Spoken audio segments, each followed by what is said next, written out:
Ini rumah dekat Seri Rose, bahagian ruang tamu lah.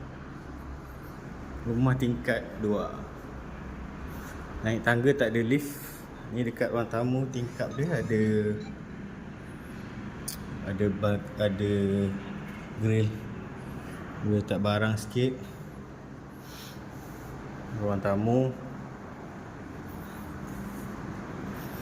Pergi dapur, ada tabletop, TV box. Ni bahagian mesin basuh lah.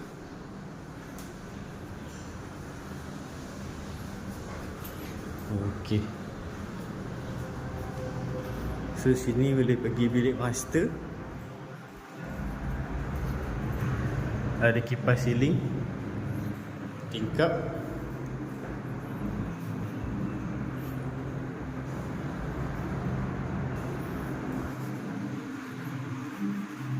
Ni master. Water heater tak boleh pakai lah. Air keluar tapi dia tak panas lah. Mandi biasa je. Bilik air luar. Shower sini. Bilik medium ada kipas siling juga.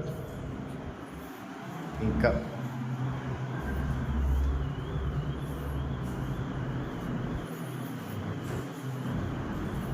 Ni bilik small, ada kipas siling juga. Lampu rosak, dia tukar baru. Ada tingkap juga lah. Okey. So kalau nak sewa, boleh contact dengan Syamil.